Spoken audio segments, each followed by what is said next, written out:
On a souvent une image bien précise de la retraite, n'est-ce pas? Une sorte de long fleuve tranquille. Eh bien, il est temps de remettre ça en question. On va voir ensemble que cette période est bien plus dynamique qu'on ne l'imagine, surtout quand il s'agit de la grande question, où va-t-on habiter?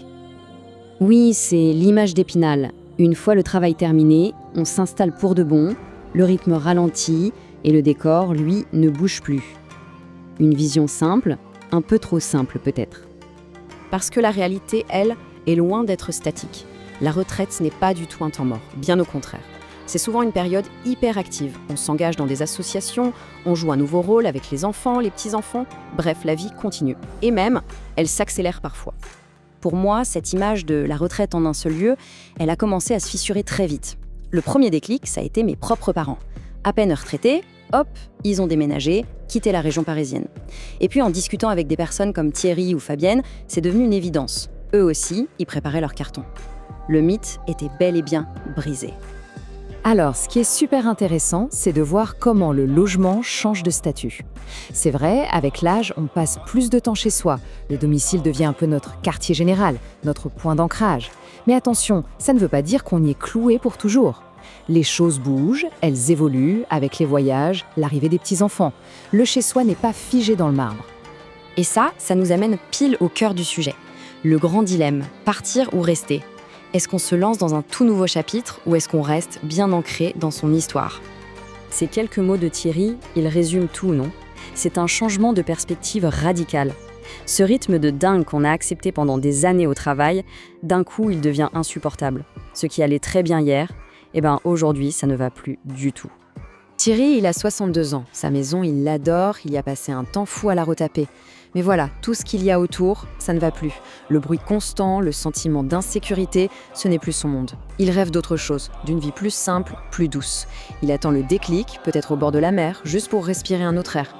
Pour Fabienne, c'est encore autre chose. Son déménagement, c'est un symbole ultra fort.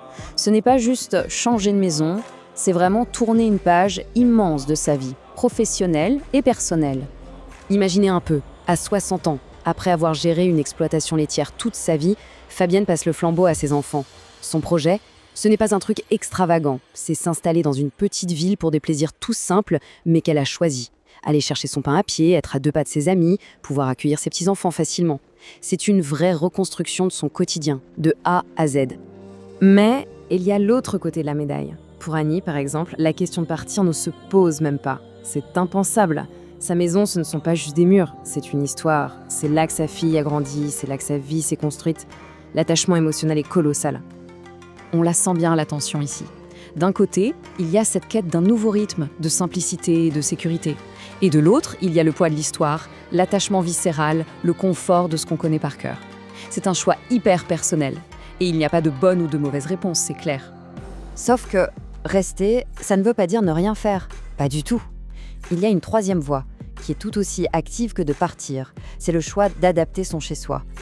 Et pour bien comprendre cette idée, on va s'appuyer sur le regard d'une experte, Célia Broussard. C'est une sociologue qui nous aide à faire un peu le ménage dans toutes les idées reçues sur le vieillissement. Le mot-clé ici, c'est anticiper. Et ce qu'elle nous explique est passionnant. Anticiper, ce n'est pas du tout un aveu de faiblesse. Ce n'est pas dire « ça y est, je vais perdre mon autonomie ». C'est tout le contraire. C'est un acte de pouvoir. C'est se dire « je prends les choses en main pour rester libre et autonome le plus longtemps possible ». C'est reprendre le contrôle. Et attention, anticiper, ça ne veut pas forcément dire se lancer dans des travaux pharaoniques. Pas du tout. Des professionnels comme les ergothérapeutes peuvent venir aider. Leur boulot, c'est d'observer comment on vit au quotidien, nos vrais gestes.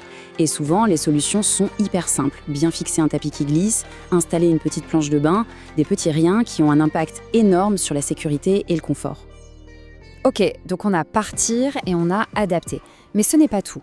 On peut aussi voir les choses autrement, imaginer son habitat différemment, élargissons un peu la perspective. Et pour ça, l'avis de Pierre est très fort. Il dit « Ce que je refuse par-dessus tout, c'est l'entre-soi du grand âge.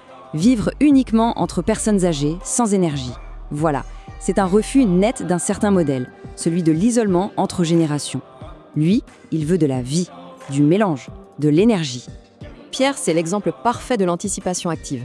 Il a décidé de rester dans son appartement, mais il n'a pas attendu. Il a tout refait, du sol au plafond pendant qu'il en avait encore la force. Il a pensé à tout. Des couloirs larges pour bien circuler, des choses faciles à réparer. Son objectif est clair, préparer son futur. Un futur où il aura peut-être moins de capacité physique, mais sans jamais devoir subir une décision qu'on prendrait pour lui.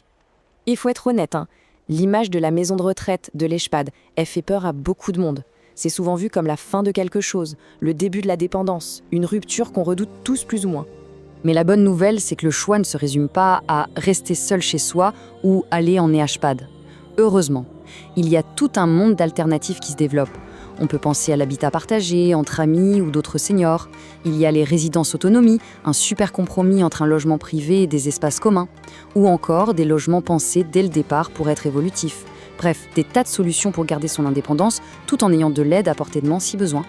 Bon, alors si on fait le bilan de tout ça, qu'est-ce qu'on retient de toutes ces histoires, de tous ces points de vue? On arrive à une conclusion assez simple, mais finalement très puissante. La clé, en fait, c'est d'accepter une bonne fois pour toutes que la retraite, ce n'est pas une période gelée, ce n'est pas un bloc de béton. Se projeter, ça ne veut pas forcément dire rester là où on a toujours vécu. C'est surtout comprendre qu'il existe une multitude de chemins, une infinité de possibilités pour vivre cette nouvelle étape de la vie. Et au fond, le vrai luxe, il est peut-être là. C'est cette idée d'avoir le choix, jusqu'au bout. C'est peut-être ça la vraie définition de bien vieillir. Pas une recette miracle pour tout le monde, mais la liberté pour chacun de choisir sa propre voie, de décider pour soi, le plus longtemps possible. Et du coup, ça nous laisse avec cette grande question, pour nous tous. Une question ouverte, bien sûr, sans réponse toute faite. Et demain, où vivra-t-on ?